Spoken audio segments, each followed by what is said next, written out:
Vamos a continuar con nuestra serie del Evangelio según Marcos, la cual hemos titulado Jesucristo es asombroso. Y ojalá que, como lo acabamos de cantar, nos maravillemos, nos asombremos y a través de la palabra podamos hoy ver esa grandeza de nuestro Señor Jesucristo, nuestro Rey, nuestro Salvador, nuestro Dios, nuestro Señor. Hoy vamos a ver un pasaje un poco extenso que hasta podría verse en 12 enseñanzas. De hecho, si tienes una traducción de la Biblia, cual sea la que tengas, verás que hay dos títulos. Todas las traducciones han dividido este pasaje en dos. Sin embargo, cuando uno lo estudia en su idioma original, se da cuenta que es una unidad y por eso he querido traer los dos pasajes. Se pueden ver como dos, pero espero que con la ayuda de Dios hoy veamos que es uno solo y que es necesario verlo de manera completa. El pasaje es Marcos capítulo 12. Vamos a ir desde los versículos 28 hasta el 37. Leamos en la Nueva Traducción Viviente y luego veamos lo que Dios nos quiere enseñar en su palabra. Dice la palabra de Dios escrita: uno de los maestros de la ley religiosa estaba allí escuchando el debate. Se dio cuenta de que Jesús había contestado bien, entonces le preguntó: de todos los mandamientos, ¿cuál es el más importante? Jesús contestó: el mandamiento más importante es: escucha, oh Israel, el Señor nuestro Dios es el único Señor. Ama al Señor tu Dios con todo tu corazón, con toda tu alma, con toda tu mente y con todas tus fuerzas. El segundo es igualmente importante: ama a tu prójimo como a ti mismo. Ningún otro mandamiento es más importante que estos. El maestro de la ley religiosa respondió: bien dicho, maestro, has hablado la verdad al decir que hay solo un Dios y ningún otro. Además, yo sé que es importante amarlo con todo mi corazón y todo mi entendimiento y todas mis fuerzas, y amar a mi prójimo como a mí mismo. Esto es más importante que presentar todas las ofrendas quemadas y sacrificios exigidos en la ley. Al ver cuánto entendía el hombre, Jesús le dijo: no estás lejos del reino de Dios. Y a partir de entonces, nadie se atrevió a hacerle más preguntas. Tiempo después, Jesús estaba enseñando al pueblo en el templo y preguntó: ¿por qué afirman los maestros de la ley religiosa que el Mesías es hijo de David? Pues el propio David, mientras hablaba bajo la inspiración del Espíritu Santo, dijo: el Señor le dijo a mi Señor: siéntate en el lugar de honor a mi derecha hasta que humille a tus enemigos y los ponga por debajo de tus pies. Ya que David mismo llamó al Mesías mi Señor, ¿cómo es posible que el Mesías sea su hijo? La gran multitud se deleitaba al escucharlo. Esta es la palabra de Dios, este es el pasaje que vamos a estar estudiando. Y pues quizás allí en la lectura notamos que parecen dos historias y de hecho muy desconectadas, muy separadas, pero es todo lo contrario. De hecho, creo que este pasaje está tan estrecho, tan ligado, que es lo que quiero que veamos en esta hora, no sin antes decirles algo, y es que aquí literalmente, según el Evangelio de Marcos, termina la discusión de Jesús con los líderes religiosos en Jerusalén.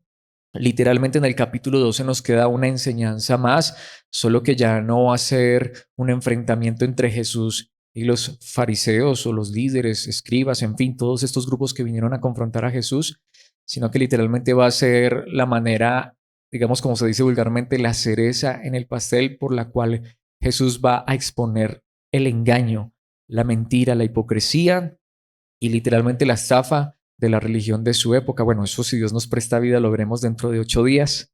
Los estoy spoileando, pero de hecho quisiera animarlos para que no nos perdamos tampoco esa enseñanza.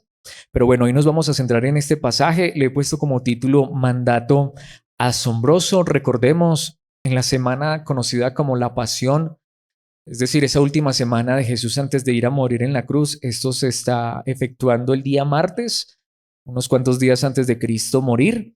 Y como les decía, Marcos quiso organizar este capítulo particularmente para hablarnos de todos esos momentos en los que los líderes religiosos de la época de Jesús, de los distintos bandos, por decirlo de alguna manera, de las distintas sectas, aunque había dentro del judaísmo, uno a uno se acercaron a Jesús con preguntas capciosas, maliciosas, malintencionadas, y sin embargo Jesús salió airoso literalmente venció a todos en el debate y este es entonces el último debate. No sin antes quisiera recordarles que ya la palabra de Dios nos ha hablado que Cristo es la roca, por eso debemos edificar nuestra vida sobre Él, que Cristo es la imagen del Dios invisible y que somos llamados nosotros a mostrar la imagen que Dios ha puesto en nuestras vidas.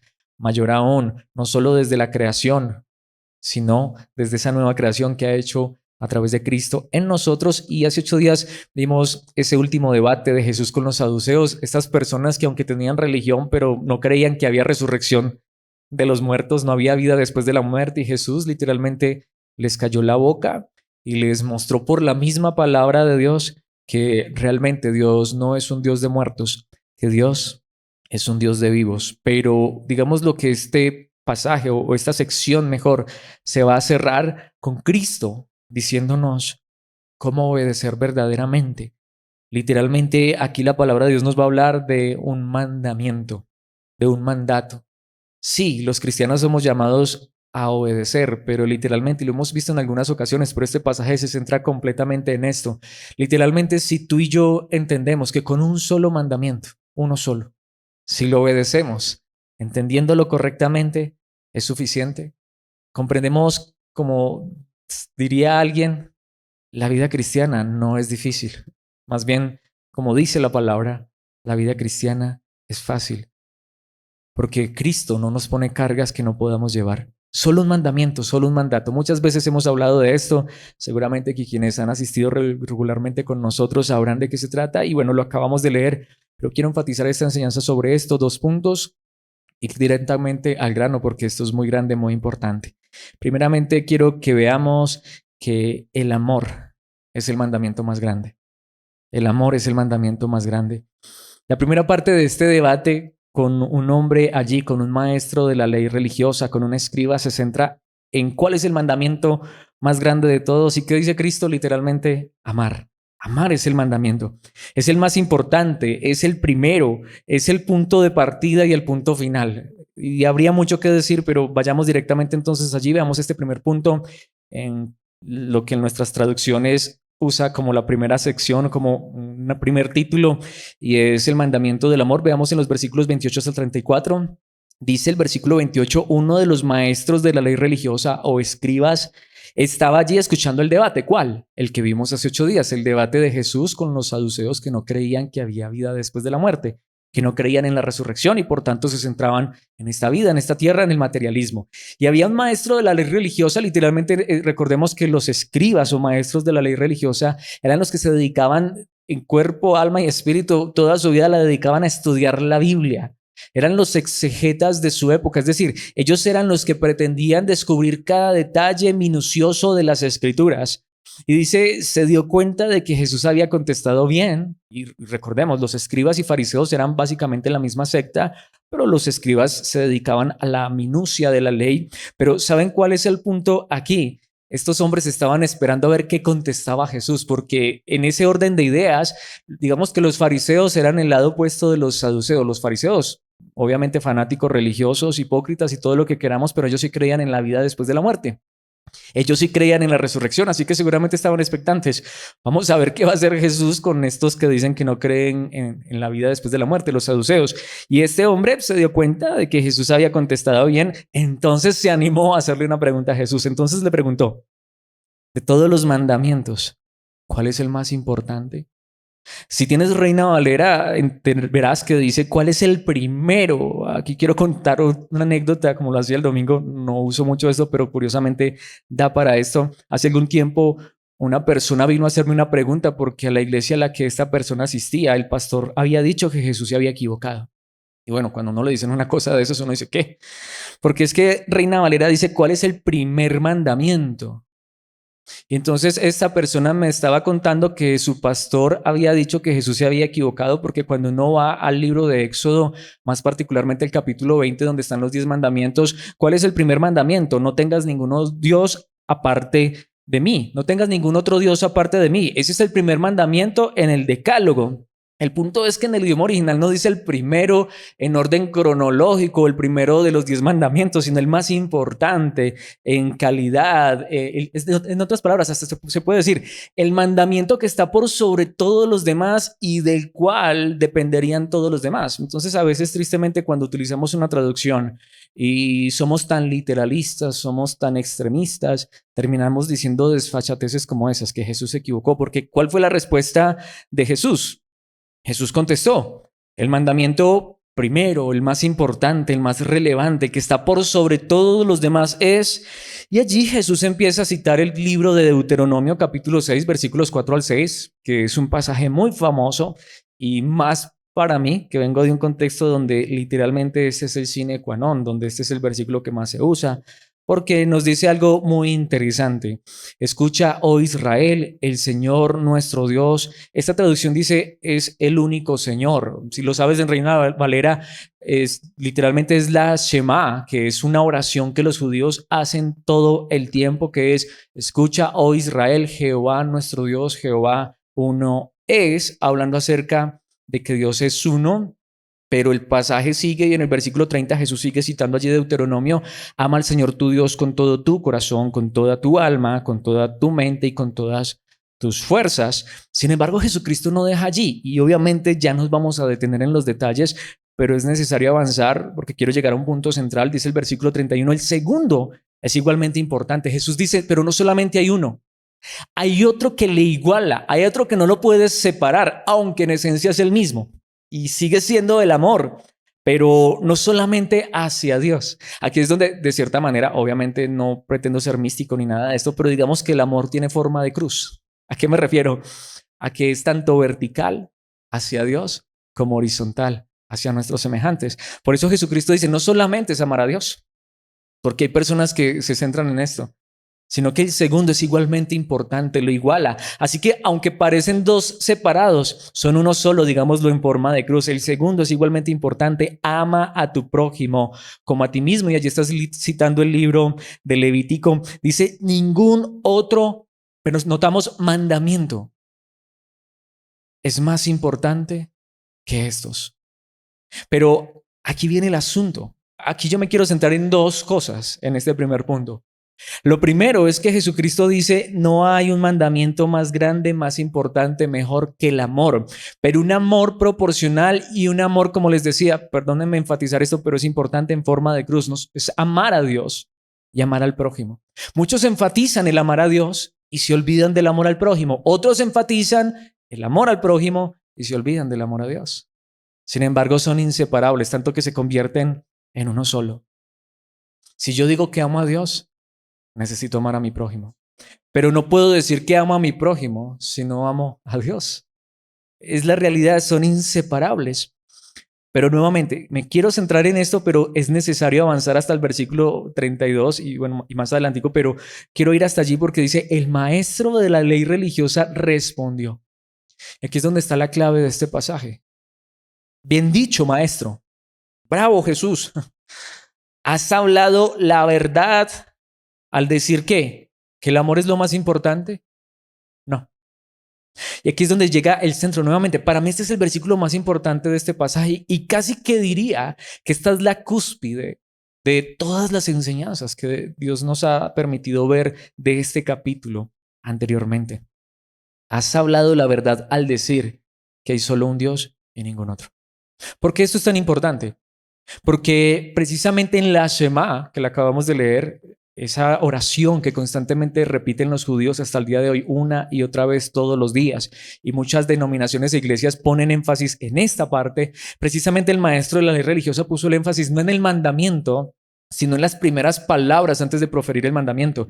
Lo que este hombre está diciendo es, oh, qué bien que recordaste decir que hay un solo Dios y ningún otro, pero ese no es el mandamiento. El mandamiento no es que hay un solo Dios. ¿Cómo puedo convertir esa verdad? No la estoy negando y eso quiero aclarar. Pero ¿cómo puedo convertir esta expresión en un mandamiento? Sencillamente la palabra de Dios declara que hay un solo Dios y no hay otro. Es cierto, pero ¿cuál fue el mandamiento? El mandamiento fue el amor. Y sin embargo el escriba, el dogmático, se centró en ¿qué? En que hay un solo Dios. Pero ¿esto por qué es importante? Porque déjenme decirles, es lo mismo en lo cual se siguen centrando muchos que hasta se hacen llamar cristianos. Es que hay un solo Dios y ningún otro.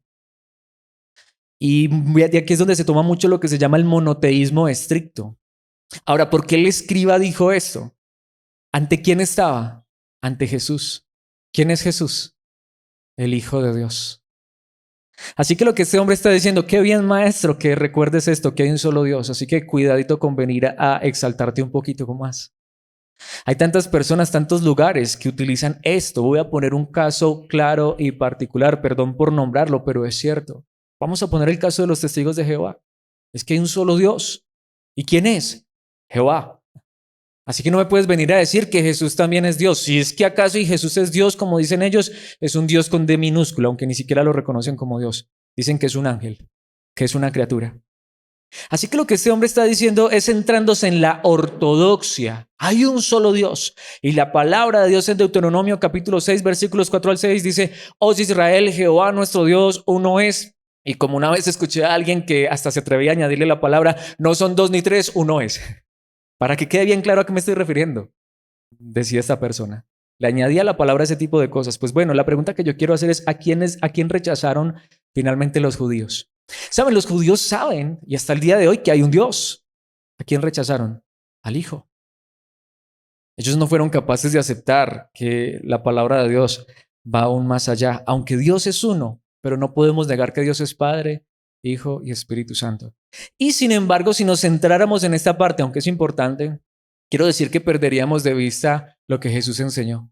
A lo que quiero llegar aquí, para seguir avanzando en el pasaje, es que si nosotros nos centráramos en esto, podríamos caer en el mismísimo error de los escribas, de los fariseos, de los dogmáticos. ¿Por qué? Porque en cuanto a quién es Dios, cómo es Dios, aunque Él nos ha revelado mucho de sí mismo, hay mucho también que no conocemos y lo más seguro es que nunca comprenderemos. Dios es luz y habita en luz inaccesible. Tratar de comprender en su totalidad quién es y cómo es Dios nos resultaría a nosotros imposible. ¿En qué se centró Cristo Jesús? No se centró en esta parte, ¿se centró en qué? En el amor. Yo no puedo, como pastor, y alguien podría decir, entonces me voy a otro lugar. Bueno, está bien, no sé si otro pastor sea capaz de hacerlo, pero yo no puedo explicarte todo acerca de Dios. Yo te puedo hablar en la gracia de Dios, en lo que Él me permita estudiar, lo que la Biblia dice acerca de Dios. Pero mis hermanos, para yo comprender en su totalidad a Dios, tendría que ser Dios y yo no soy Dios. Pero ¿saben cuál es el punto? El maestro de la ley se centró allí, Israel se centró allí, por eso rechazaron al Hijo. Y hay muchos lugares que se hacen llamar iglesia y sin embargo rechazan la verdad del Hijo de Dios. Rechazan la verdad de Cristo, rechazan de que Dios es Padre, Hijo y Espíritu Santo, pero aún así tengamos cuidado. Si hay diferencias en nosotros en pensamiento sobre este punto, sobre este aspecto, quiero decirlo de esta manera: este solo versículo daría para una enseñanza y a lo mejor hasta varias enseñanzas completas, pero lo que hoy es que Jesús ni siquiera se centró allí, porque ¿saben cuál es el punto? Jesús se centró en lo más importante. No que no sea importante conocer a Dios, pero hay tantas personas que se centran en querer conocer los misterios de Dios, misterios que ni siquiera Dios nos ha revelado. ¿Saben qué sí nos ha dado Dios para que lo conozcamos? Su amor. ¿Saben qué sí nos ha dado Dios para que lo conozcamos? A su Hijo. A la imagen perfecta del Padre, porque si lo conocemos a Él, conocemos al Padre, porque si lo tenemos a Él, tenemos al Padre, porque si vamos a Él, vamos al Padre. Pero ¿a quién rechazaron los judíos? Al Hijo. Sin embargo, no solamente rechazaron al Hijo, rechazaron el amor, porque aunque este hombre dijo en el versículo 33, además yo sé que es importante amarlo con todo mi corazón y todo mi entendimiento y todas mis fuerzas y amar a mi prójimo como a mí mismo. Lo que está diciendo es, sí, yo también sé que lo del amor es importante, pero qué bueno que mencionaste aquello de que Dios es uno. Esto es más importante que presentar todas las ofrendas quemadas y sacrificios exigidos en la ley. Y el versículo 34 dice, al ver cuánto entendía el hombre, aunque el idioma original no dice así. El idioma original dice, al ver que este hombre le había respondido inteligentemente, Jesús le dijo, y alguien podría ver esto como un cumplido, sin embargo, hay un detalle interesante. No estás lejos del reino de Dios. Y a partir de entonces nadie se atrevió a hacerle más preguntas. Nuevamente, esto podría sonar como un cumplido. Ay, no estás lejos. Bueno, le estás hablando esto a un escriba, a un líder religioso. Jesús le acaba de decir a un líder religioso, no estás lejos. ¿Eso es un cumplido? Puede ser que no estoy lejos, pero no estoy en el reino. Y si vamos a otros lugares, ¿a quién les dijo Jesús que sí estaban en el reino? A los pobres, a los niños, a aquellos que reconocen su pecado, su maldad. ¿Cuál es el punto aquí? ¿En qué nos vamos a centrar nosotros como iglesia? Aquí yo quiero aclarar, de hecho para mí este quizá pueda ser uno de los pasajes más difíciles, quizá esta sea una de las enseñanzas más difíciles, porque si alguien la malinterpreta, terminaría siendo el peor hereje de todos. No estoy en contra de la ortodoxia, es decir, del conocimiento correcto, al contrario, espero que podamos comprender que si hay algo que ama a Alex es el entendimiento correcto de la palabra de Dios, el estudio de la palabra de Dios, pero la ortodoxia no es suficiente. Conocer que Dios es uno no es suficiente. ¿Qué herejía tan grande has dicho? No, se los quiero mostrar por la palabra. Santiago capítulo 2, versículos 19 y 20. Tú dices tener fe porque crees que hay un solo Dios. Bien hecho. Aún los demonios lo creen y tiemblan atemorizados. Pasaje también muy famoso, más del contexto en el que yo vengo. Pero ¿saben qué sigue diciendo el versículo 20? Qué tontería. ¿Nunca habíamos leído ese pasaje? Bueno, de pronto en una traducción diferente como Reina Valera no suena tan fuerte, pero si uno mira el idioma original es una frase muy fuerte. ¿Crees que Dios es uno? Qué tontería. ¿Cómo que no si Dios es uno? Esperen. Si tu fe se basa simplemente en defender un argumento dogmático de que Dios es uno, pues déjenme decirles que hay unos seres, unos personajes que mejor que tú y yo saben que Dios es uno. Aquí Santiago ni yo estamos diciendo que Dios no sea uno. El punto es este. Cuando yo me centro en eso y creo que por eso tengo toda la verdad, qué tontería, hasta los demonios lo saben. Pero aunque los demonios saben que Dios es uno, pregunta, ¿eso los ha cambiado? Los demonios mejor que nadie porque son seres que están allá en el ámbito espiritual, ámbito que tú y yo no podemos ver con nuestros ojos, pero ellos saben mejor que nadie que existen ángeles porque ellos son demonios, porque son ángeles caídos. Ellos mejor que nadie saben que existe Dios porque también conocen a uno de los que se opone a Dios, que es el diablo, pero ellos mejor que nadie sí saben que Dios es uno. Y sin embargo, ¿de qué les sirve? ¿De qué les sirve a los demonios decir que Dios es uno? ¡Qué tontería! ¿Acaso no te das cuenta de que la fe sin buenas acciones es inútil? Y yo quisiera aquí utilizar las palabras de Dios. ¿De qué me sirve decir que Dios es uno si no muestro amor? No que Dios no sea uno, aunque a la vez es Padre, Hijo y Espíritu Santo.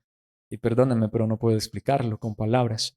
Es lo que la Biblia enseña y lo aceptamos, creyendo que un día cuando estemos allá comprenderemos mucho más, pero no sé si esto siga siendo un misterio aún por toda la eternidad. Pero el asunto aquí no es si creemos que Dios es uno o creemos que Dios es Padre, Hijo y Espíritu Santo. Ambas verdades están enseñadas en la Biblia. La pregunta es, ¿nos vamos a convertir como el escriba que defiende a capa y espada que Dios es uno y coloca el amor a un lado?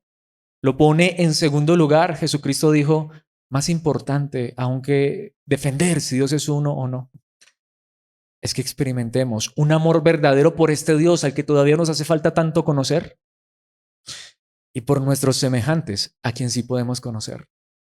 Yo quiero hacer esta pregunta y de hecho con esto enfatizo todavía más esto. Y voy a ser muy directo. Jamás en todos los años que Dios me ha permitido predicar he utilizado estas dos palabras, pero las voy a utilizar hoy. Porque gran parte de la cristiandad del siglo XXI se divide entre unicitarios y trinitarios. Los unicitarios defienden a capa de espada que Dios es uno. Los trinitarios defienden a capa de espada que Dios es Padre, Hijo y Espíritu Santo. Y sin embargo, las dos verdades están dichas en la palabra de Dios. Sin embargo, aquí la pregunta no es en qué bando estamos o de qué lado estamos, aunque para alguien esto pueda sonar a herejía. La pregunta es, ¿amamos? ¿De qué me sirve ponerme entonces del lado del unicitarismo que habla de una unicidad extrema y defender a capa y espada que Dios es uno y muchas veces mostrar odio, rencor, ira, enojo contra un hermano porque quizá tenga un punto de vista diferente al mío? ¿Sí me hago entender qué es lo más importante? Defender a capa y espada una doctrina que los más grandes teólogos del mundo no alcanzan a comprender en su totalidad. Una doctrina, perdón lo que voy a decir, pero que hasta los mejores se rascan la cabeza tratando de comprenderla y entenderla y explicarla. Doctrina que muchas veces llegan a querer explicarla con absurdos como que Dios se parece a un huevo porque tiene yema, tiene clara y tiene cáscara, pero es uno y perdón porque esas son las ilustraciones que muchos usan. Que Dios se parece a un banano que porque si lo abres está partido en tres pero es un banano. Que Dios se parece al agua que porque es líquido, sólido y gaseoso pero sin embargo es uno. Mis hermanos, eso no lo enseña la Biblia. De algo estoy seguro, por más que estudiemos la Biblia, no llegaremos a comprender a Dios en toda su plenitud y esplendor. Pero ¿saben qué sí dice la palabra de Dios? Que seremos conocidos, si somos verdaderos hijos de Dios, seguidores de Cristo, por el amor que nos mostremos unos a otros. No que el estudio correcto de la palabra no sea importante, enfatizo esto, la ortodoxia, el correcto entendimiento es importante, pero a la vez, hasta la misma Biblia enseña que hay cosas que no podremos comprender. Y muchas veces nos peleamos, nos dividimos, nos separamos porque no comprendemos ciertas cosas, ciertos detalles o ciertas cosas que, aunque son grandes, pero salen de nuestro entendimiento. ¿Qué dice Juan capítulo 4 versículos 7 y 8 en su primera carta? Queridos amigos, sigamos amándonos unos a otros porque el amor viene de Dios. Todo el que ama es un hijo de Dios y conoce a Dios. Aunque todavía no comprendamos todo sobre la unicidad o la Trinidad, aunque todavía no comprendamos todo de la Shema, oye Israel, el Señor nuestro Dios uno es, quizá eso sale de nuestro entendimiento, pero amamos. Y Juan en su primera carta, y ya la estudiamos aquí de principio a fin, está muy preocupado y habla mucho de conocer la verdad. Pero a la vez también dice, pero no puedes conocer a Dios sino es a través de Cristo, el Hijo. Y hasta termina su carta diciendo, yo no conozco a otro Dios más que Jesucristo, porque el Dios verdadero se ha revelado a través del Hijo. Pero a la vez, ¿saben qué dice Juan? Pero todo el que ama es hijo de Dios. Todo el que ama es hijo de Dios y conoce a Dios. ¿Qué dice el versículo 8? Pero el que no ama no conoce a Dios, aunque sepa mucha teología. Aunque sepa defender a capa y espada la unicidad y se pelee con el trinitario y le gane el debate al trinitario, o aunque sea el trinitario que sabe defender la trinidad a capa y espada y le gana al unicitario. Y al final, normalmente el que gana es el que tiene los mejores argumentos. Pero he escuchado casi que todos los debates que existen referente a este tema y ¿saben qué es lo que normalmente brilla por su ausencia? Amor. Amor. El que no ama no conoce a Dios, porque Dios es amor. Lo voy a poner en simples palabras. Imaginémonos que seamos, y nuevamente, que seamos unicitarios. Y llegamos al cielo y nos dimos cuenta que la realidad era Trinidad. ¿Qué va a decir Dios? Chao, para la condenación, porque entendiste mal. O que sea al contrario, de los que defendemos a capa y espada la Trinidad. Y llegamos al cielo y resulta que es unicidad. Y es más, hasta ahí sé que puede haber personas que están escuchando en este momento y ni saben de estos términos. Pero lo que les digo, tantos cristianos se pelean por esto. Pero llegamos al cielo y resulta que, aunque habíamos creído en que Dios es Padre, Hijo y Espíritu Santo, resulta que al final era unicidad. Palabras que ni siquiera están en la Biblia, por eso obviamente son palabras que normalmente no conocemos. Primera vez que utilizo este lenguaje en este lugar. ¿Creen que Dios nos va a sacar del cielo porque aquí quizá nos faltó un poquito de entendimiento frente a esto? Y sin embargo, he escuchado a muchos teólogos y a muchos grandes hombres de Dios que admiro mandar al infierno o a la gehenna o a la condenación a personas porque no entienden esto. Dicen los historiadores que Agustín de Hipona se pasó 30 años ahondando en este misterio y al final dijo, no lo sé, no lo sé. Así que podemos hoy conocer mucho a Dios a través de su amado Hijo Jesucristo, pero en su esencia y naturaleza, creo que la eternidad ni siquiera bastará para conocer su grandeza. Pero la pregunta es, ¿amamos? Porque el que no ama no conoce a Dios. ¿Por qué? Porque Dios es Trinidad, unicidad. Dios es amor. Y de este Dios que es amor sí que lo podemos conocer y sí que lo podemos imitar. El apóstol Pablo lo dijo en la primera carta a los Corintios, capítulo 13, versículos 1 al 13. He traído este pasaje en la traducción del lenguaje actual. Me encanta cómo lo dice. Si no tengo amor, de nada me sirve hablar todos los idiomas del mundo y hasta el idioma de los ángeles. Pasaje que utilizan mucho para defender las lenguas. No importa si no he hablado en lenguas, ¿saben? La pregunta es, ¿amo? Si no tengo amor, soy como un pedazo de metal ruidoso. Soy como una campana desafinada. Si no tengo amor, de nada me sirve hablar de parte de Dios y conocer sus planes secretos. Una traducción dice: y conocer todos sus misterios y revelarlos. Aunque yo fuera el mejor teólogo de todo el mundo y jamás fallara en una sola palabra y en una sola explicación, y Dios en sentido figurado me aplaudiera por mi ortodoxia, pero si no amo, al final, ¿de qué me sirve? De nada me sirve que mi confianza en Dios me haga mover montañas. Si no tengo amor, de nada me sirve darle a los pobres todo lo que tengo. De nada me sirve dedicarme en cuerpo y alma a ayudar a los demás. Sin amor, nada soy. ¿Cuánto realmente conocemos a Dios en su esencia y en su naturaleza? De si es Padre, Hijo, Espíritu Santo o es uno. En eso fue en lo que se centró el escriba. Oh, maestro, qué bueno que recordaste que Dios es uno. Ay, sí, verdad, y tengo que amar. Jesús enseña el amor es lo más importante, porque sin amor nada soy. Pero si amo, conozco a Dios. Si amo, soy hijo de Dios. Como lo vamos a ver más adelante en el segundo punto, pero me adelanto. Si amo, soy cristiano. Simple. Esas otras cosas, pidámosle a Dios que cada día nos ayude a crecer más en el conocimiento, pero también no solamente en el conocimiento intelectual, en el conocimiento de la verdad para vivir conforme a esa verdad. Pero es necesario decirle a Dios: ayúdanos a amar, porque el amor es trascendente. Cuando tú lees la Biblia, eso sí lo puedes entender. En el Antiguo Testamento encuentras: ama a Dios, ama a tu prójimo. Y si llegas al Nuevo Testamento, este es un mandamiento que trasciende aún el Antiguo Testamento, el Antiguo Pacto. En el Antiguo Testamento hay tantos mandamientos. Según algunos que se han puesto a contar, hay 613 mandamientos solo en la ley de Moisés. Y si tú le preguntas a un rabino judío, te va a hablar de la Misná, que es la interpretación, y todavía van a encontrar miles y miles de mandamientos. Sin embargo, allí en el Antiguo Testamento, desde allí encontramos: ama a Dios y a tu prójimo. Y a Jesús le preguntaron: ¿cuál es el mandamiento más grande? Ama a Dios y a tu prójimo. Supera la ortodoxia.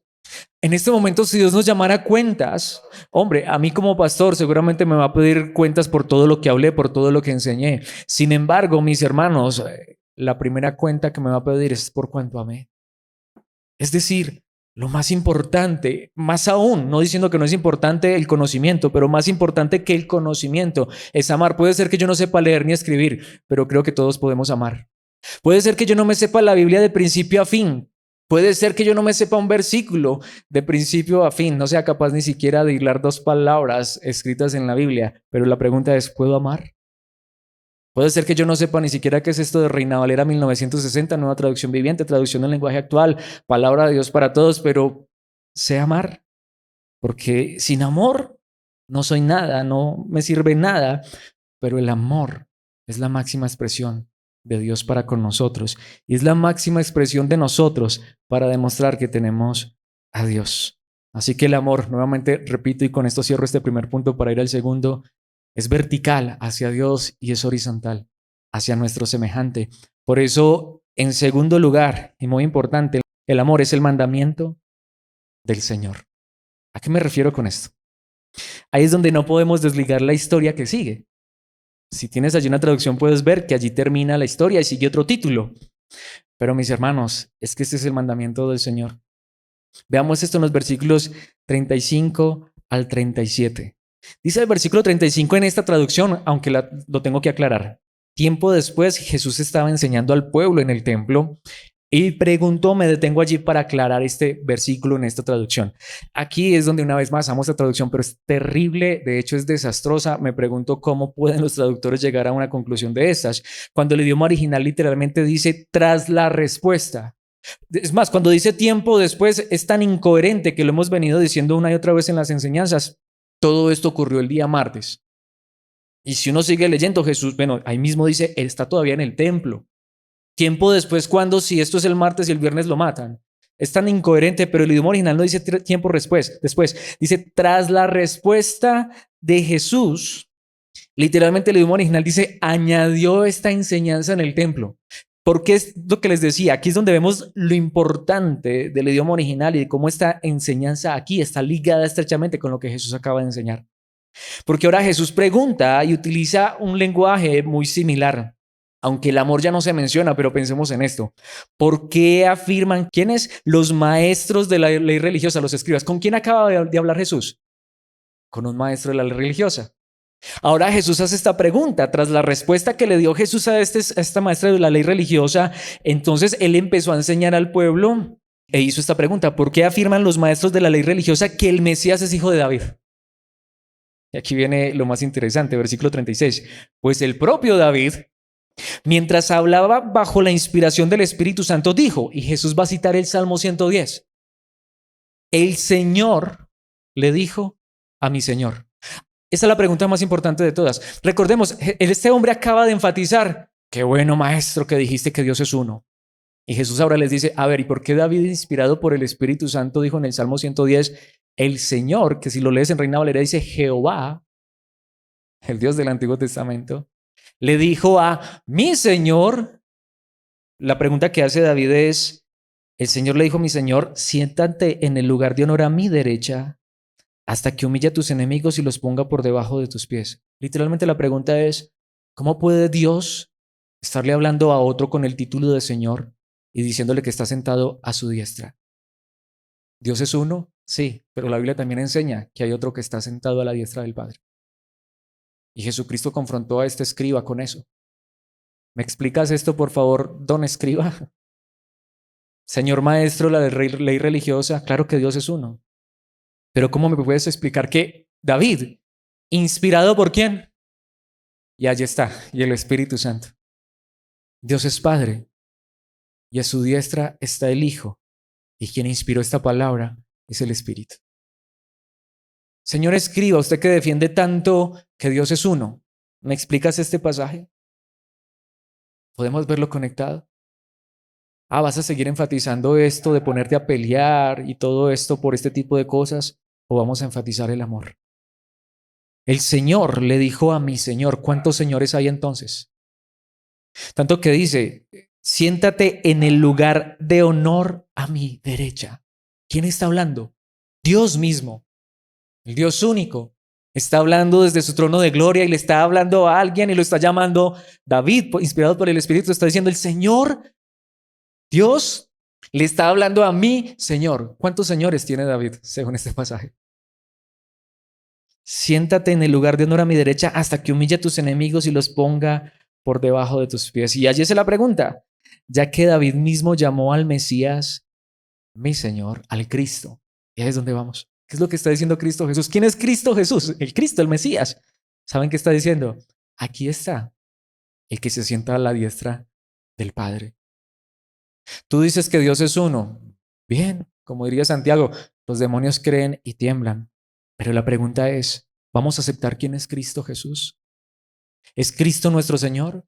Porque hasta allá en el Antiguo Testamento, donde muchos hablan de un monoteísmo estricto, pues David, inspirado por el Espíritu Santo, dijo, mi Señor, Dios le dijo a mi Señor, siéntate en el lugar de honor a mi derecha hasta que ponga a tus enemigos por estrado de tus pies. ¿Cómo es posible que el Mesías sea su hijo? ¿Cómo es posible? Porque los escribas enseñaban eso. El Mesías es descendiente del rey David. Bueno, ¿y cómo puede serlo? Si a la vez Dios mismo lo llama Señor y le dice, siéntate a la derecha mía. Tanto que, ¿saben qué ocurrió? Y allí se cierra, aunque esto quedaría con una incógnita. La gran multitud se deleitaba al escucharlo. Porque Jesucristo enfatizaba lo más importante. Jesucristo enfatizaba que lo más importante era el amor. Lo dijo en Juan capítulo 13, versículos 34 al 35. Literalmente, si esto es martes, esto lo dijo el jueves por la noche o quizá el viernes en la madrugada, en la última cena con sus discípulos. Así que ahora les doy un nuevo mandamiento. ¿Cuál es ese mandamiento? Ámense unos a otros. ¿Cómo que nuevo? Si el Antiguo Testamento nos habla del amor. ¿Saben por qué este mandamiento es nuevo? Porque este mandamiento ahora tiene a uno que nos ha mostrado la verdadera forma de amar. Porque a lo mejor los escribas y fariseos enseñaban, sí, también hay que amar, pero oye Israel, Jehová nuestro Dios uno es, pero se olvidaban del amor o lo ponían en segundo lugar. ¿Saben qué nos enseña a aquel que está sentado hoy a la diestra del Padre? Si tú y yo creemos que Jesucristo es nuestro Rey, nuestro Dios, nuestro Señor, nuestro Mesías, pues Él nos dice, tal como yo los he amado, ustedes deben amarse unos a otros. Porque este mandamiento es nuevo, porque hoy podemos comprender lo que es el amor verdadero al reconocer a Cristo como nuestro Señor, al ver a Cristo en las Escrituras, a amarlo a Él y poner en claro esto, que Él no se puso a pelear sobre esos asuntos que hoy muchos cristianos peleamos, que Dios es uno. Bien hacemos, los demonios también creen y tiemblan, pero la pregunta es, ¿creemos en aquel que está sentado a la diestra del Padre y que por medio de su Espíritu produce en nosotros amor, gozo, paz, paciencia, pero todo depende de qué? Del amor.